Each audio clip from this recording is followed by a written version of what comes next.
আমার মতো কার কার মিষ্টি দই পছন্দ বলো তো? এর আগে আমি দুবার ভাপা মিষ্টি দই শেয়ার করেছিলাম, তাও কিন্তু চিনি দিয়ে। আজকে কোনো রকম চিনি ছাড়া মিষ্টি দই বানাবো, ভাপা মিষ্টি দই।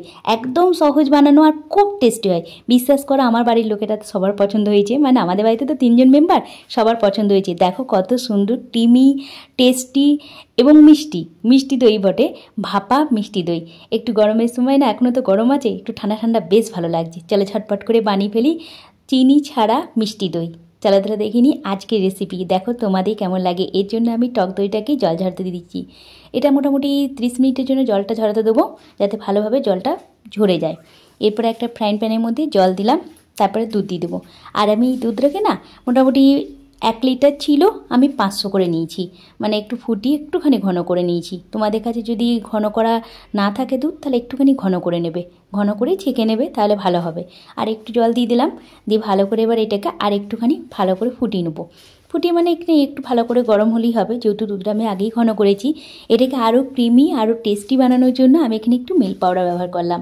তোমরা এখানেও আরেকটু বেশি মিল্ক পাউডার ব্যবহার করতে পারো। আমি তো 3 জনাকার মতো করে বানাবো, তার জন্য আমাদের এটাতেই হয়ে যাবে। পরিবারে যদি বেশি কেউ থাকে তাহলে আর একটু বেশি করে দুধটা নেবে, দুধটা একটু ঘন করবে, আর বেশি করে তোমরা দিয়ে দেবে মিল্ক পাউডার। ব্যাস, খুব কয়েকটা হাতে কাছে থাকা উপকরণ দিয়েই তোমরা সহজেই মিষ্টি দইটা বানাতে পারবে, ভাপা মিষ্টি দই। এরপর দেখো মিষ্টির জন্য আমি দিচ্ছি খেজুর গুড়। আমার কাছে সবসময় ফ্রিজে এই খেজুর গুড়টা আনা থাকে।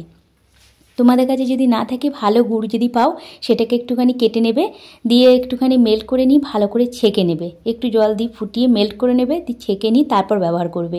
কিংবা একটুখানি গুড় যদি ভালো সে দেবে, পাউডার এখন কিনতে পাওয়া যায় না, সেটাও দিয়ে দিতে পারো। আমার কাছে খেজুর গুড় আনা ছিল, সেটা দিয়েই বানালাম। খেজুর গুড়ের মিষ্টি বা খেজুর গুড়ের পায়েস, এগুলো আমাদের পরিবারের 3 জনাই খুব পছন্দ করি, তার জন্যই খেজুর গুড় দিয়ে আজকে ট্রাই করলাম।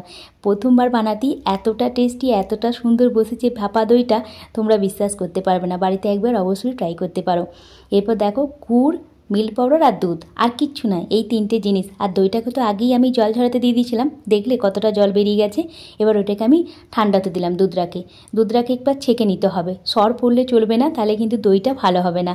এই প্রসেসটা একটুখানি এইভাবে করলে না, আমার দেখে দেখে যদি রেসিপিটা ফলো করে বাড়িতে বানাও, দেখবে দারুণ টেস্টি একটা রেসিপি তোমরা মানে মিষ্টি দই শেয়ার করতে পেরেছো, মানে বানাতে পেরেছো। দেখো আঙুলটা ডুবিয়ে আমি কিছুক্ষণ রাখতে পারছি, সেই রকম গরমটা চাই কিন্তু। পরিষ্কার আঙুলটাকে, হাতটাকে ধুয়ে নেবে, দিয়ে আঙুলটাকে ডুবিয়ে দেখবে দুধটার মধ্যে, যে দুধটাকে আমি খেজুর গুড়, মিল্ক পাউডার দিয়ে ফুটিয়ে রেখে দিলাম, দিয়ে সেটাকে নিয়ে না একটুখানি ছেঁকে নিতে হবে। দিয়ে আঙুল দিয়ে দেখবে যতক্ষণ তুমি ডুবাতে পারছো কিনা, 2-3 মিনিট যেন আঙুলটা ডুবিয়ে রাখতে পারো, সেই রকম উষ্ণ গরম দুধটা হতে হবে। দিয়ে যে দইটা আমি জল ঝরাতে দিলাম, ভালো করে ফেটিয়ে মিক্স করে নিয়ে আর একবার ছেঁকে নিলাম। এই প্রসেসটা 2বার করবে, তাহলে কিন্তু দইটা খুব সুন্দর হবে, ক্রিমি হবে, টেস্টি হবে। দিয়ে এবার আমি একটা চায়ের কাপে দিয়েছি, আর 3টে স্টিলের বাটিতে দিয়ে দিয়েছি। যতটা হয়েছে, মানে ওইটাতে আমার 500 দুধের মতোই ছিল। তোমরা এখানে একটা ছোট্ট টিফিন কৌটোর মধ্যে দিয়েও এটাকে ভাপিয়ে নিতে পারো, যেটাকে বলে স্টিম। আমি একটা থালার মধ্যে তার নিচে জল দিয়েছিলাম, 40 মিনিটের জন্য স্টিম করে রেখে রুম টেম্পারেচারে 1 ঘন্টা রেখে দিয়ে 5 ঘন্টার জন্য ফ্রিজে রেখেছিলাম। দিয়ে ঠান্ডা ঠান্ডা এবার পরিবেশন করছি, দারুণ টেস্টি হয়েছিল। অবশ্যই এবার বাড়িতে ট্রাই করতে পারো। তাহলে ভালো থেকো, সুস্থ থেকো, টাটা, বাই বাই।